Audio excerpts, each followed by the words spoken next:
Hey guys, tonight we're not just tracing history. We're gliding into something warmer, older, and scented with stories too bold for dusty textbooks. Picture this. A soft wind rustles the papyrus, moonlight slides like oil across obsidian statues, and in a perfumed chamber carved into red stone, a queen sharpens her dagger while rosewater simmers over a flame. Tonight, you're not just falling asleep. You're falling back in time to a realm where queens ruled not only from thrones, but from the front lines, and where every step echoed with sandalwood and sovereignty. This is not your average bedtime history. No cozy castles or powdered wigs. We're diving into the sun-baked power of the Ethiopian queens, women whose titles carried empires, whose crowns bore fragrant oils, and whose enemies often underestimated them right until the arrows started flying. And here's your one reality checking. If you were a Roman soldier heading south thinking it'd be a quick victory, you probably wouldn't survive this story. But you're in bed. So you're safe. Probably. So, before you get comfortable, take a moment to like the video and subscribe. But only if you genuinely enjoy what I do here. And let me know in the comments where you're listening from and what time it is. Because something tells me this story is even better at 2 a.m. Now, dim the lights. Maybe turn on a fan for that soft background hum, and let's ease into tonight's journey together. You start in the dark, walking beside the wide, ancient river that will one day be called the Nile. It pulses calmly, a silver path beneath a dome of stars. The reeds whisper, as if remembering secrets in languages that no longer exist. Your feet slide over cool, packed earth, and there's a faint scent in the air. Maybe cinnamon, maybe clove, or maybe just the memory of incense burned thousands of years ago. The land is old, older than Egypt, and already awake with empires. You've entered the realm of Kush, that great civilization that flourished in what is now Sudan and southern Egypt. But here's what sets it apart. This isn't just a place ruled by kings in gold colors. This is a place of queens. Warrior queens. Queens who ruled entire regions, who led armies, who built temples, and who didn't need permission to speak in thunder. You hear the distant chant of a priestess, her words carried on the wind like a lullaby spiced with command. One name slips through again and again, Candake. But it isn't just a name. It's a title. Candake, or Candace as the Greeks would later record it, means Queen Mother. And she wasn't simply a royal consort tucked behind the scenes. No, she ruled in her own right. Sometimes as Queen Regent, sometimes as co-ruler, and sometimes as absolute monarch. The exact power she held changed from reign to reign. But make no mistake, this wasn't a figurehead gig. Historians still argue whether the role of Candake began as a spiritual title or a political one. Was she descended from the gods, or simply backed by enough spears to make it so? Either way, the Candakes emerged as commanding figures from roughly the 4th century BCE, and their influence echoed for centuries across East Africa and beyond. You picture her now a woman wrapped in linen dyed the color of iron-rich soil, her wrists stacked with bronze bangles, her head crowned not with a tiara, but with a headdress layered in peacock feathers and the oils of 10 flowers. There's no velvet throne, just a carved lion-shaped seat beneath a palm tree, and in her hand, a scepter that looks like it could double as a weapon. Because it probably does. Here's a quirky fact to keep you smiling under the covers. Some accounts say that the queens of Kush kept royal cats perfumed with frankincense. That's right, not only did these queens wear custom-made scents, their pets did too. Which might make them history's earliest luxury influencers. You know, if Instagram had been carved on temple walls. As you walk further, a breeze carries you toward Merom, the glittering capital of Kush. In its head, it's bustling with ironworkers, traders, astrologers, and women in line skirts debating tax policy like it's the hottest gossip. Merom was no sleepy backwater. This city was a center of art, learning, and international trade, and the Candake was its beating heart. You step through the open-air market, where baskets of myrrh and leopard skins sit beside ivory combs and inscribed scrolls. One merchant bows deeply, clearly assuming you're a royal envoy. Which, let's be honest, you're starting to feel like. The Queen is preparing for war. There are whispers of Roman ambitions crawling up from the north, but you're not quite there yet. For now, the Queen listens as her advisors report on grain counts, border disputes, and a small crocodile nesting too close to the sacred pool. She waves one hand. Someone will handle the crocodile. Probably the same guy who forgot to lock the goat pen last week. As the stars wheel overhead, the perfume of the Queen's chambers drifts again on the wind. Some say these scents weren't just luxury, they were power. The Queen's wore perfumes to show dominion over nature, to project holiness, to announce themselves before a single word was spoken. A Queen's scent could precede her by 20 paces and still linger long after her sandals had passed. It's hard not to imagine how surreal it must have been to live in a world where your ruler could lead a war council in the morning and anoint herself with blue lotus oil by sunset. And yet, it all feels perfectly normal here. As you finally settle beneath a fig tree near the Queen's temple, you hear drums in the distance. Slow, steady, soothing. A priestess sprinkles rose petals into the fire. A little boy runs by with a wooden sword, pretending to be a Queen's general. Somewhere behind you, a lion yawns. The scent of the fire fades, but the rhythm of the drums lingers in your chest as you move through the temple courtyard by morning light. Columns carved with the stories of queens past rise on either side, etched with symbols that shimmer faintly in the haze of incense. You tilt your head up and there she is again. Candake Amanirena's eyes narrowed in defiance, spear raised. The sandstone doesn't move, of course, but it pulses with memory. This queen, Amanirena's, is the one whose name rings loudest across centuries, even in the reluctant records of foreign invaders. You remember those Roman ambitions you heard about earlier? Yeah, they weren't just ambitions, they were legions. Cloaks, shields, horses, and way too much swagger, because in 25 BCE, Rome decided it was time to push south from Egypt into Kushite territory, like they were picking up groceries on the way home. Big mistake. Amanirena's was having none of it. She wasn't just some figurehead watching from a silk-draped balcony. She gathered her army, she consulted the gods' strict codes, and she marched north with such fury that even the stone lions lining temple walls might have stepped back. Historians still argue whether she ruled alone or alongside her husband, King Teritpos, at the time. But when he died early in the campaign, it was Amanirena's who carried the war forward with fire in her eyes and a war elephant or two at her back. Oh yes, war elephants. Let's not skip over that delicious detail. While not unique to Kush, these massive creatures were sometimes employed in battles across the region. Strict codes, their ears painted, their tusks gilded. The Roman soldiers, seasoned though they were, probably didn't feel so seasoned when one of those came stomping toward them with a queen's banner fluttering from its back. You trail behind Amanirena's in your dream like haze, the clatter of bronze armor soft against the dust. Her soldiers fan out around her, men and women alike. In the Kushite army, gender didn't automatically determine your place. If you could fight, you fought. If you could lead, you led. You're beginning to realize this wasn't just a society that tolerated powerful women. It cultivated them. And then, like the rush of wind before a storm, the clash comes. Amanirena's forces storm scene. Modern-day Aswan in southern Egypt, pushing into Roman-held territory. You catch glimpses, flaming arrows arsing through the air, the thud of shields colliding, the metallic scream of bronze on iron. One ancient Roman writer claims the Kushites sacked the city and carried away statues, including, allegedly, a bust of Augustus Caesar himself. Strict codes. Here's the fringe fact that might make you grin in the dark, according to local legend. Amanirena's brought that stolen Roman head back to Kush and buried it beneath the steps of a temple.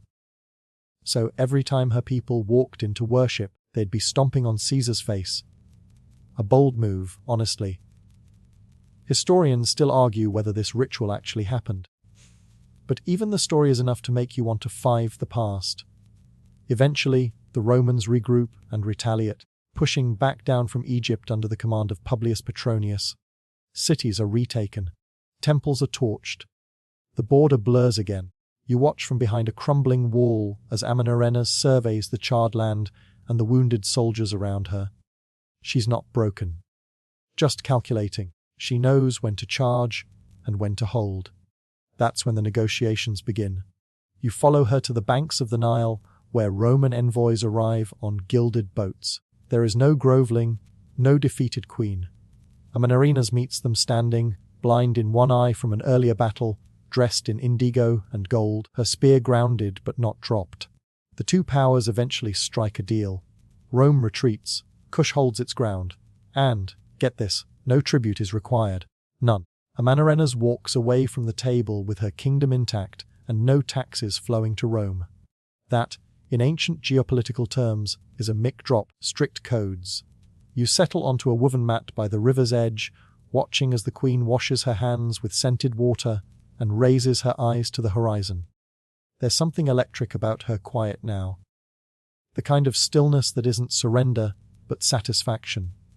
And beneath her calm exterior, you sense that old iron again. The war is over, but the message remains: no empire, no matter how golden its eagle, can simply stroll into Kush. The scene fades with the sunset and a slow chime of bronze bells. You wander back through Meroe, past towering pyramids. Smaller than their Egyptian cousins, yes, but more numerous and just as commanding. Many of them serve as the tombs of queens, their walls etched with both triumph and tenderness. One pyramid might show a queen nursing a child. Another shows her trampling enemies beneath her sandals. Balance, you know. Oh, and here's a quirky little observation you wouldn't get from textbooks. Many Kushite rulers were buried with their favorite possessions. Jewelry, weapons, perfume vessels.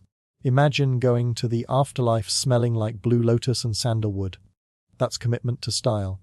A breeze stirs the grass. You pause beneath a tree that's older than most cities. The stars blink back into view, and the moon rises like a silver drum. Somewhere, someone is playing music again. A slow, percussive lullaby meant to lull gods and queens alike to sleep. And as your eyes drift closed, strict codes, you realize you're already halfway between dream and memory, caught in the delicate thread of history whispered by the wind. The hush that follows a campaign, the kind that settles deep into the bones of a kingdom, is deceptively peaceful. You're drifting through the quieter corridors of Meroe now, where politics murmur behind linen, curtained doorways, and not all battles are fought with spears. You pass through the palace gardens, thick with myrrh and sycamore, where Candake Amanirenas once paused to consider her next move. Not on a battlefield this time, but in a far subtler war diplomacy, succession, legacy. The Nile breathes beside you, slow and wide, its banks dotted with mud, brick homes, and scribes hunched over parchment, made from papyrus imported from the north. Because yes, Kush was a trade giant, not just a war machine. Its capital, Meroe, lay at the heart of a complex web of commerce, iron, goldvery, and incense flowing out, fine wines, luxury textiles, and Greek glass flowing in. One mainstream fact: by 500 BCE, Meroe had become such a metallurgical hub that its forges turned night to day with their constant fires. Early Greek visitors even mistook the city for being lit by magic. But don't get too cozy thinking it was all marketplaces and peace treaties. There's still iron under the perfume. Amanirenas may have held back Rome, but the question remained: who would hold the kingdom next? And here, in the candlelit heart of the palace, you start to sense how tangled royal succession could get. See, Kushite rulers didn't always pass the crown in a direct father-to-son line. Sometimes it skipped across siblings, sometimes through queens, sometimes based on merit, dreams, or priestly visions.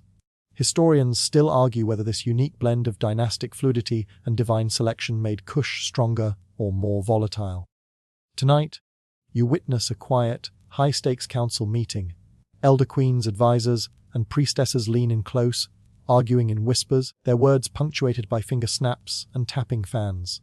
Outside, the people chant prayers to Epidmac, the lion-headed god of war. and to Isis who, yes, had temples this far south. Egyptian deities had long travelled upriver, reshaping themselves in the firelight of Kushite belief. And then a decision emerges like mist rising off the Nile. The next Kandake will not be a distant cousin or a passive placeholder. She will be a Manishakito. You catch your breath. Maybe because the name sounds like a rhythm, or maybe because you sense she's not just a queen, but a shift in the air. A Manishakito, unlike her predecessor, is not stepping into a world of Roman invaders. She inherits a different kind of battlefield, one of internal consolidation, cultural grandeur, and spiritual alignment. But don't mistake peace for quiet. She rules with the authority of one born to it. And her crown, it's no lightweight diadem. You blink up at it now, carved lions flank either side, serpents rise along the rim, and delicate crescent moons dangle over her brow. Not metaphorical at all. This thing exists. Archaeologists found it, tucked into her tomb, heavy with gold and inlaid glass. Fringe Tibet incoming, her crown was likely perfumed. Literally. Ancient Nubians used aromatic oils on their headdresses, woven into the fabric or applied to gilded surfaces. So when a Manishakito entered a room, she didn't just look like royalty. She smelled divine order. Try rolling up to a meeting like that today. Strict codes. But she's not just about style. You follow her through temple renovations, her sandals brushing against stone as she oversees the expansion of religious centers across Merom. She commissions stelae covered in hieroglyphs. Some Egyptian, some in Maratic, the still mysterious native script of Kush. To this day, we haven't fully cracked Meroitic. Historians still argue whether it was derived from Egyptian or something older, something purely African. You wish you could understand what her inscriptions say. Exactly. Maybe royal decrees, maybe love letters to the gods, maybe very pointed back off, notes to neighbors.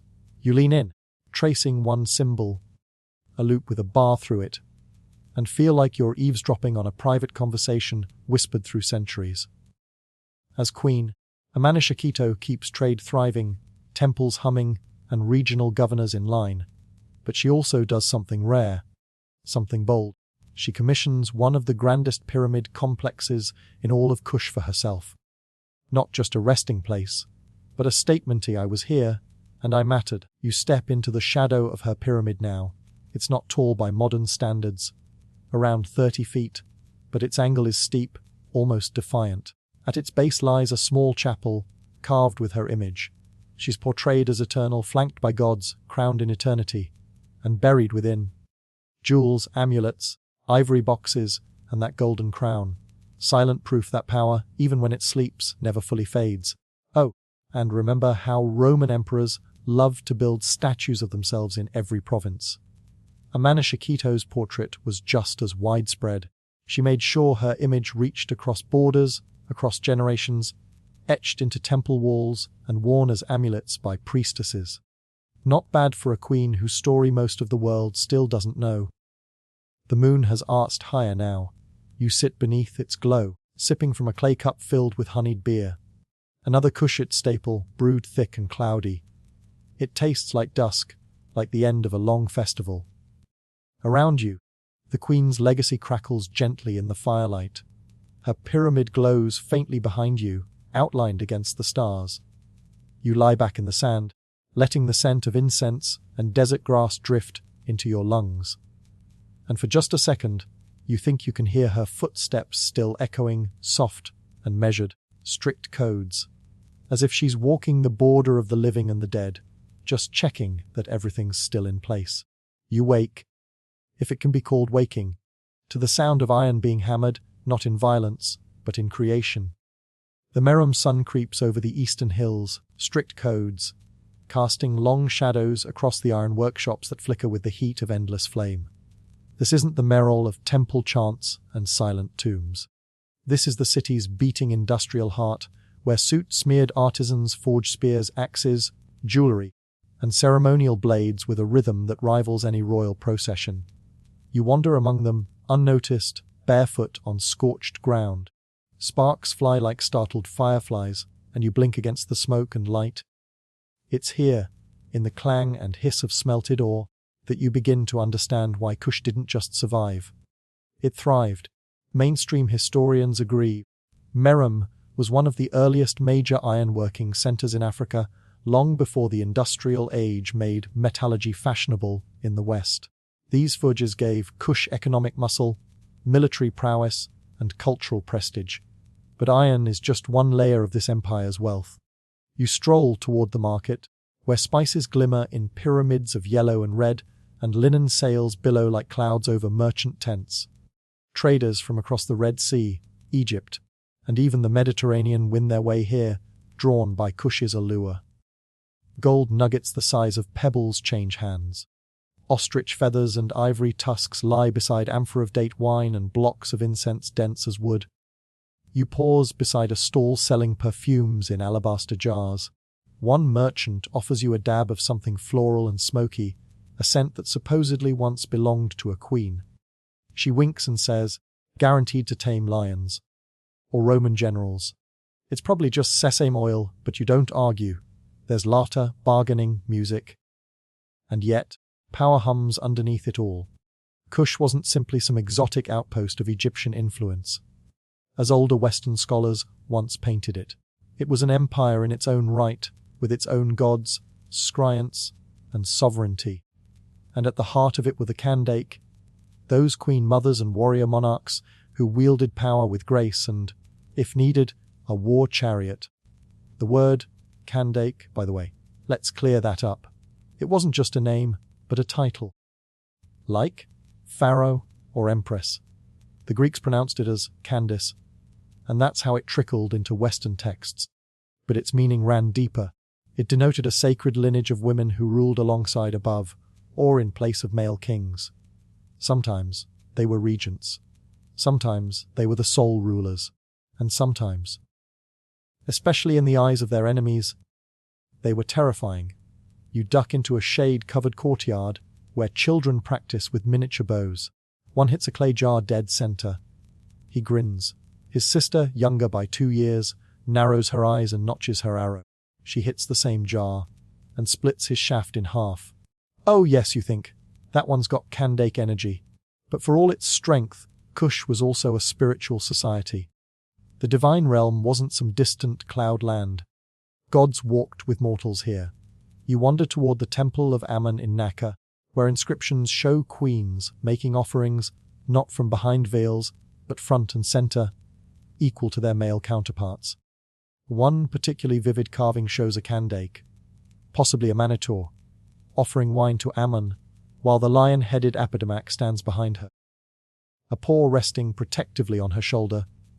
Here's your fringe detail for the knighting in some temples. Archaeologists have found ceremonial kyr stelae, stone slabs inscribed with ears. Dozens of ears. These were meant to help the gods hear prayers more clearly. You chuckle. Even in antiquity, people were trying to improve their customer service. You sit beside one of these stelae now, running your fingers over the ear-shaped carvings, imagining the prayers whispered here. Maybe a mother asking for her son's safe return. Maybe a queen seeking clarity on alliance. Maybe just a priest hoping the gods wouldn't notice he watered the incense wine to make it last longer. Night folds back in slowly, soft as linen sheets. As the stars blink awake, you notice one glowing a little brighter than the rest. The dog star, Sirius, was sacred here too, just like in Egypt. Its rising marked the flood season, and with it life. You lie back, head resting on your hands as drums begin in the distance. No battle now, strict codes, just the slow rhythm of celebration. And here's where the scholarly debates start creeping in again. Historians still argue whether Kush fell into decline because of shifting trade routes, environmental degradation, or conquest. The truth is probably all three, braided together like strands of a queen's hair. But for now, there is no decline. There is only the glow of fire from the iron forges, the scent of blue lotus drifting on the wind, and the feeling that history has paused, just for a heartbeat, to let you watch.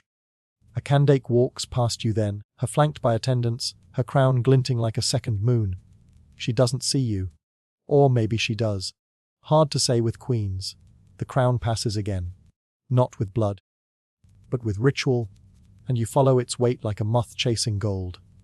As dawn brushes the eastern hills, you find yourself in a ceremonial chamber, where torches flicker against painted walls and a hush settles over the gathered elite. A Kandake is about to be crowned, but this isn't some echo of European coronations with velvet capes and polished Latin. No, this is something raw, sacred, older than most written memory. You kneel, because everyone kneels. As priestesses in indigo robes lift the regalia, a staff carved from ebony, a necklace of lion teeth, and the perfumed crown, warmed by firelight and centuries of tradition. Mainstream historians agree in Kush, women could hold supreme authority, not just as figureheads, strict codes, but as sovereigns in full. These crowning rituals weren't invented for show. They were acknowledgments of cosmic right, rooted in belief systems where queens were as divine as the gods they served. You watch the new Kandake rise, tall, stoic, draped in linen edged with gold, and place her bare foot on a leopard skin.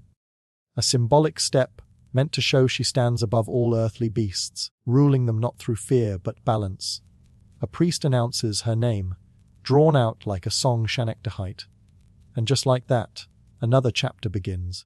Shanekdahite may not be a household name, unless your household is very, very into Kushite epigraphy. But make no mistake, she was a powerhouse. Most scholars place her reign in the 1st century BCE, possibly even earlier. She ruled alone, with no known male consort. Her name appears boldly on temple walls, where she's shown smiting enemies in one hand and making offerings in the other. No sidekick, no co-ruler, just her. And here's a delightfully nerdy tidbit. Shanekdahite is believed to be the earliest known ruler to have her inscriptions written entirely in the Maratic script, that undeciphered puzzle of a language we still can't fully read. She embraced it as a tool of governance. Historians still argue whether this shift was a political power move, a way to claim cultural independence from Egypt, or simply a practical choice as spoken languages evolved. Either way, she made the leap, and history blinked. You're led now to one of her temples in Naka, its sandstone walls bathed in that burnt, honey hue you only get near desert dawn. The bas-reliefs are worn, but they still hum with power. Shanekdahite stands tall, gripping a sword almost her own height, flanked by prisoners and gods. She's not just offering tribute. She is the tribute, the mediator between divine and mortal. Her every gesture a sermon. You run your fingers over the grooves of her name, chiseled with a confidence that dares time to erase it. Nearby, a shrine still holds remnants of blue paint, maybe once part of her headdress or the lotus blooming near her feet. It's easy to imagine the original scene. Musicians playing curved trumpets, acolytes scattering petals, and the unmistakable scent of frankincense clinging to everyone like ambition, strict codes. And while all of this is impressive, there's a subtler power move beneath the surface. You notice something unusual. Sculptures of the Kandake sitting alone on thrones usually reserved for male kings. No dual statues with a spouse. No hand holding to suggest a co-regency. Just her. And while Egyptian queens often appeared next to pharaohs, Kushite queens could be the pharaohs. Imagine a time traveler from Rome landing here, expecting a puppet queen and finding instead a monarch who controlled trade route, issued decrees, and made enemies vanish like fog at sunrise. But Shanekdahite didn't just rule from thrones and temple steps. You follow her path now to the royal necropolis, where she left a mark in stone even after death. Her pyramid, though modest compared to Egypt's giants, stands with that signature steep Kushite angle, casting long shadows over the desert. Inside, a chapel once held jars of honeyed beer, gold amulets, and weapons to guard her in the afterlife. Fringe tidbitting, it's believed some Kandake tombs had booby traps. Not the Indiana Jones kind, but enough to discourage grave robbers with curses and collapsing corridors. One inscription reportedly warns that intruders will be choked by the desert winds and judged by the lion god. You step back, just in case. As the sun climbs higher, you glimpse the ripple of politics on the horizon. With every queen's reign came challenges. rival claimants, alliances with desert nomads, whispers of rebellion. But unlike in many ancient kingdoms, where women were often sidelined in these conversations, the Kandake stood at the center of the chessboard. You picture a meeting room, thick with incense, where the queen sits at the head of the table, flanked by generals and astrologers. Her gaze isn't soft. It's calculating.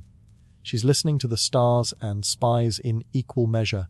You sit near the edge, trying not to knock over a bronze cup, and realize something humbling: these women weren't mythical exceptions. They were part of a deliberate, inherited structure that trusted women to lead, not despite their gender, but because of it. As you step out into the dry air again, strict codes, your skin dusted with fine sand and the faint aroma of myrrh, you hear something, a child's voice, repeating a prayer to the lion god, a Pedidmak, a prayer for strength, for clarity, for courage, and just like that, the crown feels a little closer. Not something to wear, perhaps, but something to remember. You don't see her at first. You hear her, boots crunching gravel, armor clinking beneath silk, a voice calling out commands that echo like drum beats. The air shifts, soldiers part, and there she is, Amanarina's, the Kandake who dared roam. She is older than you'd expect, wiser, scarred, her profile sharp as obsidian. A golden eye patch glints on her left side, the result of a battle wound that somehow only made her legend brighter. It's not a detail you'd see carved delicately on temple walls, but oral tradition holds fast. She lost an eye in war. And she kept going.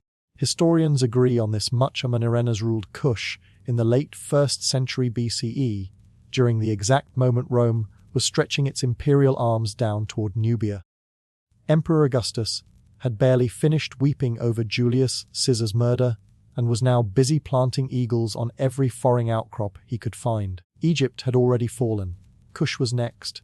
And Amanirenas. She did not send a gift basket. Instead, she sent an army. You walk the stone paths of Napata now, through a fortified barracks pulsing with activity. Blacksmiths sharpen blades. Archers string bows strung with animal sinew. Camels snort, unimpressed by impending bloodshed. The queen oversees all, not from a distant palace, but right here, her hands dusted with chalk from the tactical maps she studies. Her son, Prince Akinidad, stands at her side, heir, general, and according to reliefs, possibly also her co-ruler. Together, they're preparing a strike that historians still argue over. Was it revenge for Roman provocation? A preemptive act? A bold declaration of sovereignty? The motives blur, but the result was crystal clear. They invaded Roman Egypt. Yes, you heard that right. A queen from Kush went north and attacked the Roman Empire, successfully. The year was around 25 BCE. Her forces swept down into southern Egypt, capturing Sin, modern-day Aswan, Philae, and Elephantine. In the chaos, they reportedly defaced statues of Augustus and took prisoners. Quirky footnote: they also seized a bronze head of Augustus and took it back to Kush. Instead of melting it down or displaying it on a pike, they buried it beneath a temple stairway. So every time the queen entered, she walked on the Roman emperor's face, petty, possibly, potic, definitely. Now, of course, Augustus wasn't thrilled. Rome retaliated, sending Gaius Petronius with a large force to teach these upstarts a lesson. He pushed deep into Kushite territory, capturing Napata and burning parts of it to the ground. And yet, Amanarinas refused to kneel. Her people didn't collapse. Instead, they retreated strategically, then regrouped. Guerrilla warfare, desert tactics, psychological games. The queen played the long game. You're in the desert with her now. The wind whipping your robe, the sound of Roman drums in the distance. Amanirenas kneels beside her scouts, marking positions with pebbles in the sand. Her war paint is made of ochre and determination.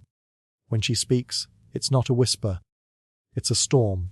Here's where the historical accounts fragment.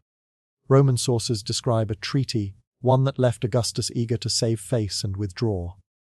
The final agreement, according to most historians, was remarkably favorable to Kush. They didn't have to pay tribute. They kept their borders. Rome got the messaging. This was no province waiting to be annexed. Strict codes. This was an empire with queens who bled iron, and yet debates continue.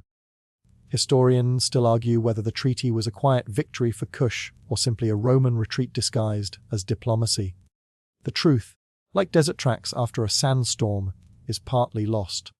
You find yourself beneath a starlit sky, beside a modest grave marker believed to honor Akinadad. He died young, some say in battle, others from illness. His mother mourned him deeply. Inscriptions suggest her grief became part of public ritual, woven into temple songs and court rites. And here's the quiet surprise: the war did not make Manarenas bitter. It made her legendary, yes, but not cold. She continued ruling with a balance of steel and serenity.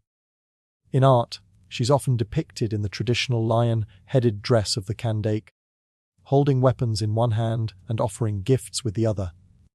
You imagine her walking through her capital, stopping to greet a weaver, nodding at a priest, her crown heavy but steady.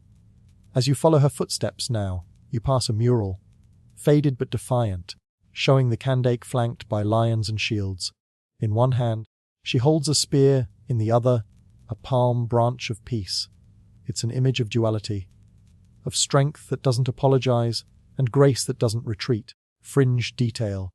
There's a theory, unproven but intriguing, that her court used battle songs written in Maratic meter, blending poetry with coded instructions. Think military briefings with rhythm, the kind of thing that would make modern generals clutch their pearls. And just like that, her world begins to fade, not in failure, but in peace. You watch her walk away, down a corridor of stone, where torches burn low and history holds its breath. She doesn't turn back. Codes, queens don't need to. The sound of drums has softened now, replaced by the rustle of palm leaves and the low, musical chatter of water jars being filled in the distance. You exhale, wondering what it would felt like to march under her banner. Strict codes, to serve a queen who looked at the greatest empire in the world and said, no. A flicker in the darkness. Just for a moment. You think you see that golden eye patch again, flashing like a comet. And then she's gone. You stay in the shadows of pyramids and palaces, but now the focus shifts, from roaring conquest to the intricate rituals of everyday rule. Even Kandakes, it turns out, needed more than just sharp spears and political cunning. They needed spectacle. They needed mystique. And, most importantly, they needed scent. Yes, you heard that right. Perfume. The sweet weapon of power. Imagine this, it's early morning in Meroe. The sun hasn't quite broken over the horizon, but already, servants scurry like bees preparing nectar. You're in the royal chamber, thick with incense. Frankincense, myrrh, cardamom, and something far more secret. An aromatic oil distilled from desert marjoram and soaked for weeks in a bronze vessel buried under the sand. The queen is being prepared. Her hair is coiled and oiled. Gold adorns her wrists, ankles, and throat.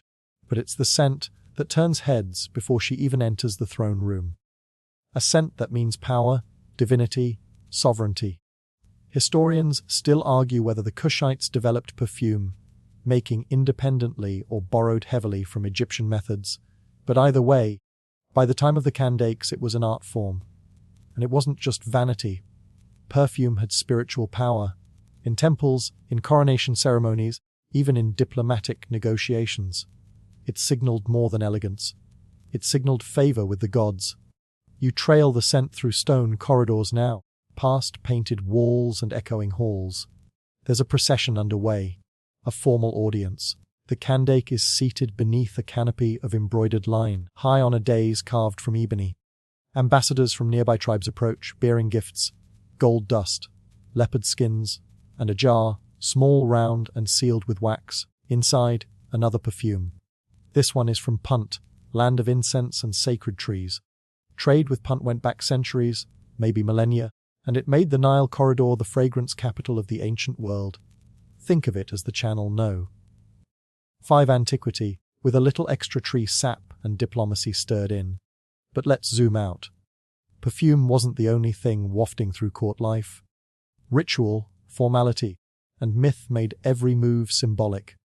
When a Kandake walked through her city, She wasn't just a monarch. She was a living goddess. Inscriptions describe them as Candace of the gods, endowed with divine power through both bloodline and ritual. And that power had to be maintained. So here's where things get a little quirky. Every day began with a sacred washing, often in milk or scented water. Yes, milk, from camels, goats, or cows depending on rank and availability.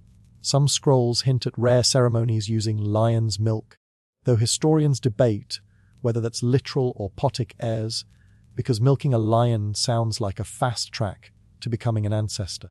After the wash came the anointing, the adorning, and finally the divination. Royal seers, often women, read signs in oil droplets, flame flickers, strict codes, and dream fragments. One Candake was said to have halted an entire military campaign because the flames on her morning altar swayed left instead of right. Imagine calling off a war because your candle leaned weird. You drift into the temple of Ammon now, where the scent of burnt blue lotus hovers like memory. Here, the queen offers perfume to the gods. Not sprayed or dabbed, but fumed from ornate burners carved with falcons and papyrus. As the smoke rises, it doesn't just smell nice, it transports. Perfume was seen as a medium, smoke bridging earth and sky, human and divine. Fringe detailed. Some scholars believe Kushite perfumers were so prized that they were traded or gifted between courts like living treasure. A Meroitic perfume specialist might have accompanied a diplomatic envoy, whispering recipes and carrying precious oils in ivory flasks. You lean in, one of the recipes survives, barely, a list of ingredients etched into a shard of pottery. Blue lotus, saffron, cedarwood, gum arabic, and a resin known only as the Queen's breath. No one's sure what that was, but admit it, you'd buy it. And behind all this opulence, the Queen herself is no passive figurehead. She controls trade routes. She levies taxes on incense caravans crossing through her lands. Perfume in her kingdom is political currency, the kind you can wear. That political acumen is on display now as she receives a delegation from Rome. They're stiff in their togas. They're clearly unused to women in charge, let alone women in charge who smell like heaven and stare like hawks. One mutters something under his breath. The translator does not translate. The Candake smiles anyway. She raises her cup, heavy with pomegranate wine, strict codes, and toasts the strangers with the calm of someone who's already won. You see it in the eyes of her courtiers, in the reverent hush that falls over the chamber. Even the guards straighten, not from fear, but pride.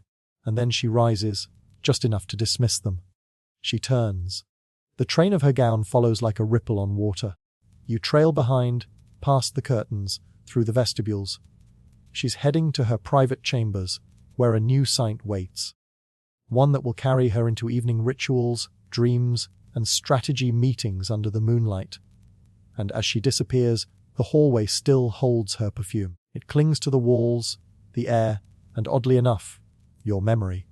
Maybe that's why stories of these queens persist. Not just because of swords and treaties, but because they linger. Like scent, like myth. The evening deepens, and with it comes another side of the Candakes. Their roles as builders, not just warriors or perfumers. You wander through the red sands toward Meryl's pyramids, those sharp silhouettes against the darkening sky.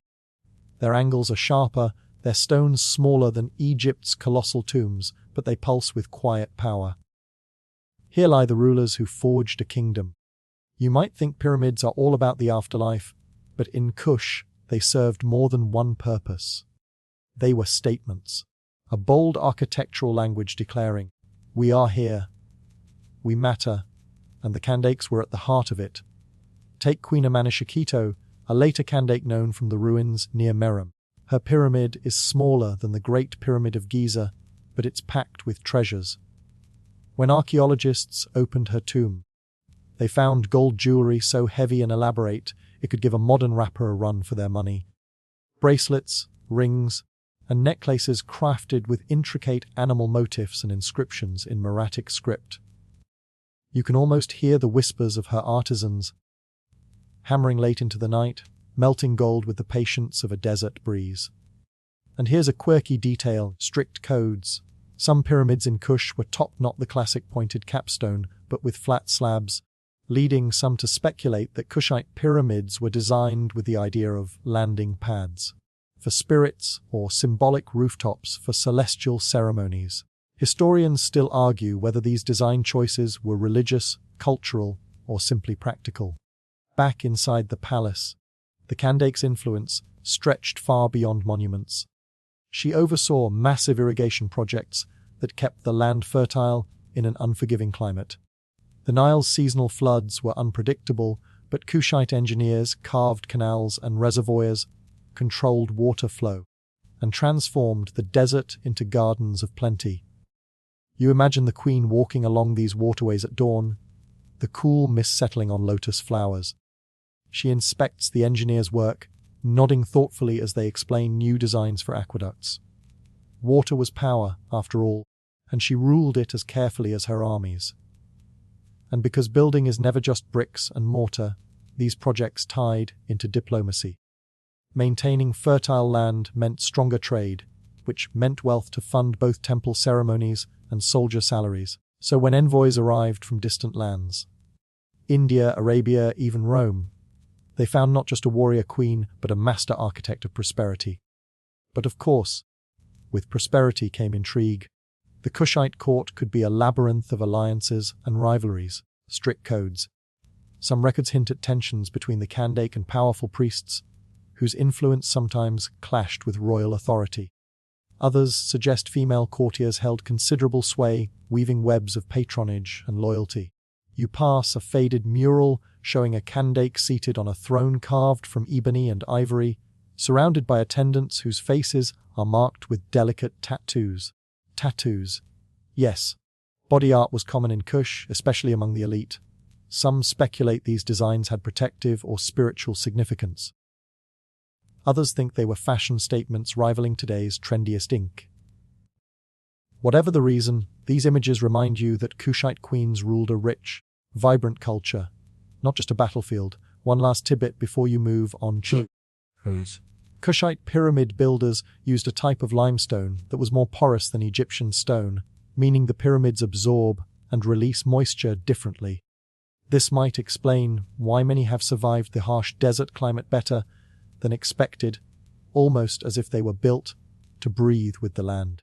You step back from the pyramids, feeling the weight of centuries settle around you like dust. The Kandakes were builders of legacy, warriors of stone and spirit. And as you walk into the twilight, you carry with you the echo of hammer strikes, the murmur of irrigation canals, and the unmistakable scent of ancient perfumed power. The night air cools as you move from stone to silk, from pyramids to the scented chambers of the Kandake's court. You imagine entering a tent or palace room where fragrant oils and spices hang heavy, mingling with the soft rustle of fine fabrics. Perfume was no mere luxury here. It was a statement, a symbol of power and identity worn by the queens themselves. The Kandake's scented crowns were legendary. You might picture a crown woven not just from gold and gems, but soaked in exotic fragrances.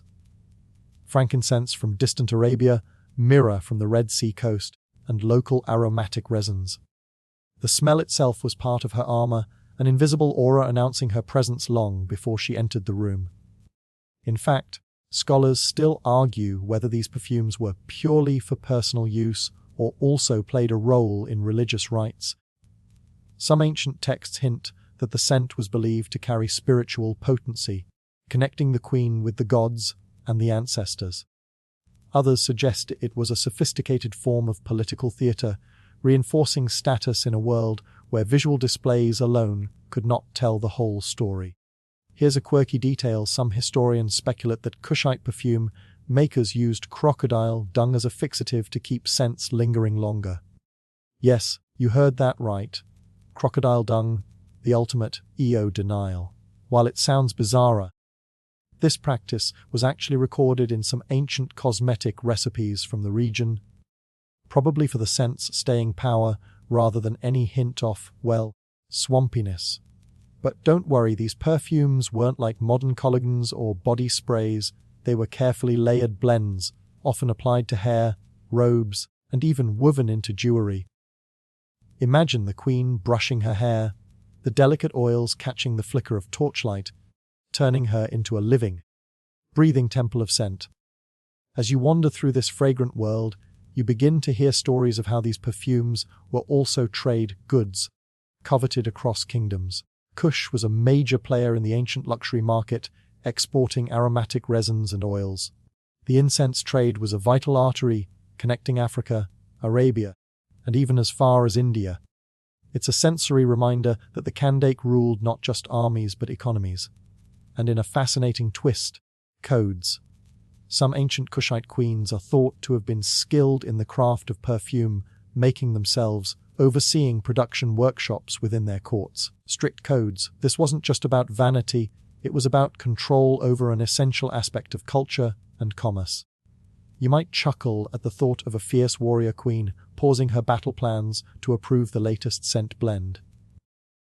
But that's exactly the complex, multifaceted image of the Kandake, a leader who balanced the brutality of war with the refinement of a perfumer's art. Remember, historians still debate how much the Queen's perfume culture influenced their diplomacy and warfare strategies. Was scent a weapon of subtle intimidation, or a spiritual shield against the chaos of battle? The answer remains wrapped in mystery, like the lingering fragrance of a royal perfume. As you breathe in this ancient aroma, you feel the lines between power, beauty, and mysticism blur, painting the Kandake in shades of gold and incense smoke. As the scent of incense fades into the cool night air, you follow the thread of the Kandake's influence stretching beyond borders, where diplomacy and war were two sides of the same coin. You picture the queen seated at a grand wooden table, maps spread before her, envoys from neighboring lands awaiting her verdict. Her power was not just in wielding a spear, but in wielding words, treaties, and alliances. Kush sat at a crossroads. Africa, Arabia, and the Mediterranean worlds all brushing against it like waves against the shore. The Kandakes used this geography to their advantage, becoming shrewd diplomats and traders. One famous example was Queen Amenarrenas, who led Kush during the war against Rome around 25 BCE. While the Romans boasted their legions and engineering marvels, Amenarrenas' resistance forced them into uneasy peace talks. You might think that ancient diplomacy was all stiff gestures and scrolls, but here it was vibrant and personal. Gift exchanges were common, but not just shiny bubbles. They included exotic animals, spices, and, yes, perfumes. The same fragrant crowns you just imagined. These gifts were a language of respect, negotiation, and sometimes veiled threats. Historians still argue whether the peace treaty between Kush and Rome was truly equal, or if it favored one side. Roman records are, understandably, a bit biased, but Kushite inscriptions suggest the Kandake secured significant territorial and economic gains. It's a reminder that history is often written by the winners, or in this case, the loudest storytellers. An odd and charming detail: some Kushite envoys reportedly wore leopard skins to project fearlessness, a symbolic gesture tying them to the jungle's king of beasts. Imagine the spectacle. Leopard print diplomacy, centuries before it became a fashion statement. Beyond politics, trade flourished too. The Kandakes controlled valuable routes for gold, ivory, and those precious incense resins. Caravans snaked across deserts, bringing distant goods to Kushite markets bustling with traders and storytellers. The queen's authority ensured safe passage, a kind of ancient travel insurance for merchants. You might wonder how such a powerful queen maintained control over such diverse and sprawling networks. Some scholars suggest a sophisticated system of local governors bonded by loyalty and kinship. Others think her rule relied heavily on charismatic personal authority, an aura that inspired devotion in both soldiers and subjects. Whatever the truth, the Kandakes were far more than warriors or beauty icons. They were master strategists, weaving a tapestry of power that combined force, diplomacy, economy, and culture. And as you drift deeper into this world, remember, these queens ruled lands where desert sands whispered secrets, rivers carried stories, and every scent and shadow played its part in a grand drama of power. The night deepens as you find yourself tracing the footsteps of the Kandake, not only through courts and deserts, but also into the thick jungles and rocky hills where armies gathered and battles raged. Imagine yourself standing beside her, shield in hand, listening to the distant thud of war drums and the sharp clang of weapons. Strict codes. These queens weren't just figureheads, they led troops into battle with a fierce presence that demanded respect. One remarkable fact about the Kandakes is their command over well-trained armies that included infantry, cavalry, and archers. They wielded iron weapons, forged in local workshops, showing that Kushite metallurgy was sophisticated and rivaled that of neighboring civilizations. Their warriors wore leather and bronze armor, but sometimes also adorned themselves with decorative jewelry, blending utility with status. Historians still argue whether these armies fought in tight Roman-style formations or more flexible guerrilla tactics adapted to the region's challenging terrain. Either way, the queens were strategic thinkers. Queen Amanishakheto, for example, famously led a campaign against the Roman forces' strict codes, pushing back with such tenacity that she secured her kingdom's independence. A quirky tidbit: some sources say the Kandakes' warriors used war elephants, not the massive beasts of India, but smaller African species trained to charge and trample enemies. Strict codes. These Pachidam soldiers struck fear into opponents, like ancient tanks made of muscle and might. Strict codes. You can almost hear the trumpeting and stomping echoing through the hills. The queen's role wasn't limited to battlefields. She was also a spiritual leader who performed rituals to bless her warriors and ask the gods for protection. These ceremonies often involved drumming, dancing, and offerings of incense, linking the martial with the mystical, much like that fragrant crown we talked about earlier. Interestingly, some scholars debate whether Kandakes' military power was the cause or the effect of their political authority. Did they rise because they could lead armies, or did they command armies because of their established rule? The debate remains open, but what's clear is their undeniable impact on Kush's survival and expansion. You might find it amusing to picture a queen multitasking, ordering archers forward while delicately adjusting her perfumed crown. Strict codes, all with the calm of a seasoned leader who's seen it all. These women embodied a rare blend of warrior grit and regal elegance that still fascinates historians today. As you imagine the clash of spears and the scent of incense mingling on the battlefield, the story of the Kandakes feels alive, fierce, and utterly unforgettable.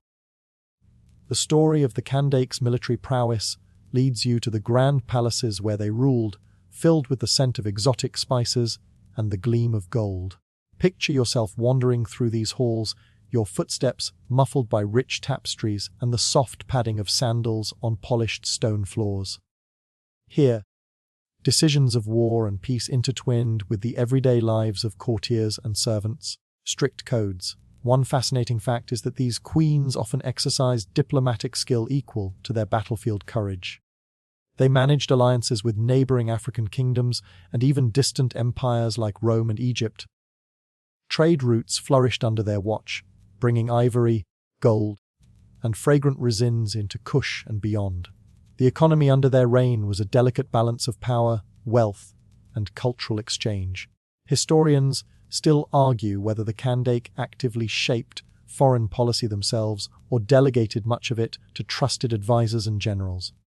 Some inscriptions suggest they personally signed treaties and led negotiations, but others imply a shared governance model. Either way, strict codes. These queens wielded influence that extended far beyond their borders. Here's a quirky tidbit for Yug. Some Kandake queens reportedly sent envoys carrying gifts like perfumed oils and rare gems, wrapped in silks, scented with frankincense and myrrh. Essentially, ancient luxury marketing campaigns designed to impress and intimidate. Strict codes.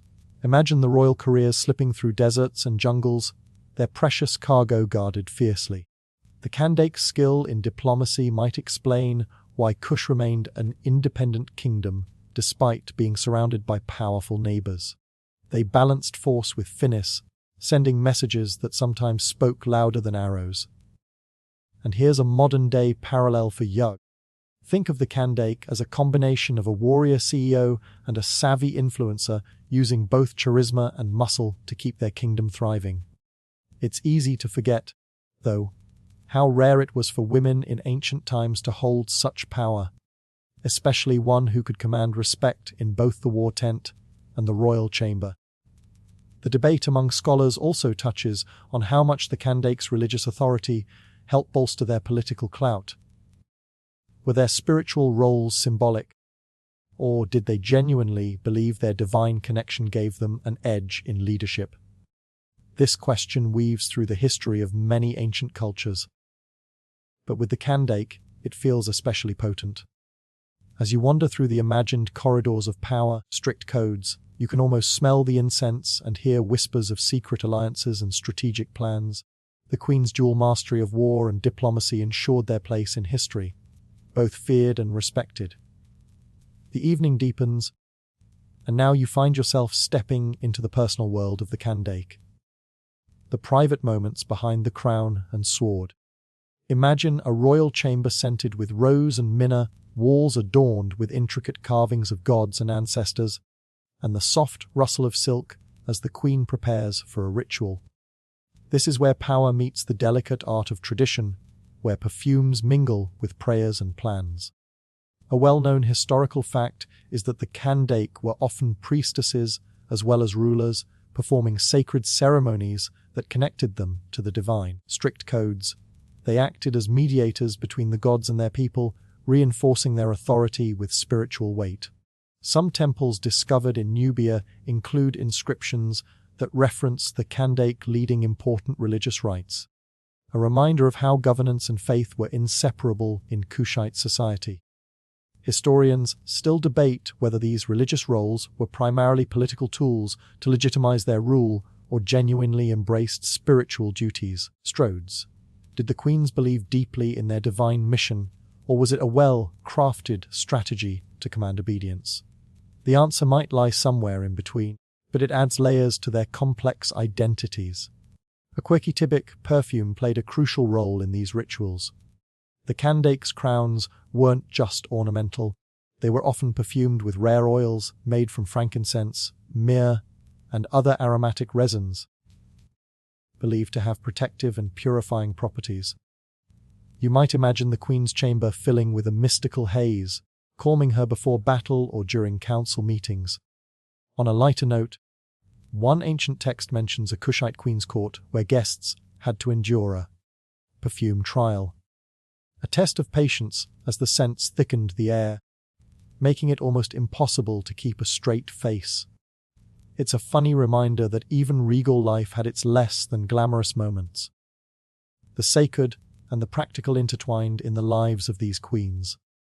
Their ability to rule was strengthened by their spiritual authority, strict, and their spirituality was enhanced by their worldly power. This duality helped sustain their reign for centuries and made them legends whispered across deserts and jungles. Strict codes. As you breathe in the imagined scent of incense and listen to the faint echoes of ancient chants, strict codes, you're drawn into the intimate yet powerful world of the Kandake, the queens who ruled with both grace and iron will. You drift now toward the twilight years of the Kandake's era, a time when the world around them was shifting like the sands beneath the Nile. The air feels cooler, the horizon tinged with both hope and uncertainty. Imagine yourself standing on a riverbank, watching the sun set behind the hills of Nubia, knowing that soon everything might change. By this period, the Ethiopian queens had left a legacy not only in stories but also in stone. Monuments, pyramids, stricts and temples that still stand in silent testimony to their reign. A well-established historical fact is that their architecture combined Egyptian influences with unique Kushite styles, resulting in some of the most fascinating archaeological sites in Africa. The royal necropolises near Merom, where many Kandake were buried, stricts, feature pyramids smaller than their Egyptian cousins, but no less impressive in craftsmanship. Historians still argue whether these monuments were primarily political statements or religious centers. Were they meant to awe foreign visitors or to serve as spiritual anchors for the people? It's likely both, but the exact balance remains a puzzle for archaeologists. Here's a quirky tidbit to ponder: some pyramids of the Kandake have peculiar decorations, like scenes of women warriors leading armies, which is rare in ancient art. One particularly unusual relief shows a queen handing a sword to a general, suggesting female leadership was visually celebrated, not just tolerated. You might smile imagining the sculptors working late into the night, making sure those warrior queens looked fierce enough to intimidate invaders. As you consider this, remember that the Kandake's power extended beyond their deaths. Their perfumed crowns and war banners passed down like heirlooms, symbols of an enduring female sovereignty that defied many expectations of the ancient world. Yet, with the rise of new empires and shifting trade routes, codes, the kingdom's influence waned. Some scholars propose that the decline of the Kandake's power was due in part to internal strife, while others believe external pressures like Roman expansion and later Islamic conquests played a larger role. The truth, as always, likely rests in a mix of these forces. The twilight years of these queens invite you to reflect on the fragility and resilience of power, and how legends endure even as empires fade. The night grows quiet, and you feel yourself drawn to the final moments of this ancient saga. The legacy the Kandake left behind and the echoes of their perfume-scented crowns carried on the winds of history. Strict codes. Picture yourself walking through a groove where the soft rustling of leaves seems to whisper stories, a place where time feels fluid and the past and present gently mingle. One undeniable historical fact is that the Kandake, those warrior queens of Kush, inspired generations far beyond their borders. Their tales reached Greek and Roman historians, who wrote about the fierce women leading armies and ruling with wisdom and strength. Although often filtered through the biases of outsiders, this cross-cultural echo is a testament to their lasting impact. Historians still debate the extent of their influence on later African and even Arabian societies. Strict codes. Did these queens set a precedent for female leadership in the region, or were they unique anomalies? It's a question that invites you to imagine how stories of power and courage travel through time, shaping the dreams and ambitions of countless people. Here's a quirky tidbit to tuck into your mind as you relax. Codes. Some modern researchers believe the Kandake's perfumed crowns might have also served as early forms of aromatherapy, helping these queens stay calm and focused amid the chaos of battle and politics. It's a soothing thought that even rulers from thousands of years ago knew a thing or two about self-care. As you gently drift towards sleep, codes. Think of these queens standing tall, their crowns shining faintly under the starlit sky, warriors and priests, rulers and legends. Their story is not just about power, but about the human spirit's capacity to blend strength with grace, tradition with innovation. And now, as the soft night air wraps around you, you can let the images fade. The scent of myrrh and rose, the steady drumbeat of ancient marches, the quiet dignity of a queen who once ruled a kingdom far away. Your journey with the Kandake may be ending for now, but their legend will linger softly in the back of your mind, a warm ember glowing as you drift into peaceful sleep. The night deepens further, and your breathing slows as the stories settle gently into your mind. Imagine the desert stars twinkling softly overhead, each one a tiny whisper from the past. The scent of minna fades to a memory, and the weight of crowns and swords lightens as you feel yourself sinking deeper into comfort. It's okay to let go now, to rest knowing that these ancient queens walked paths of courage and wisdom before you.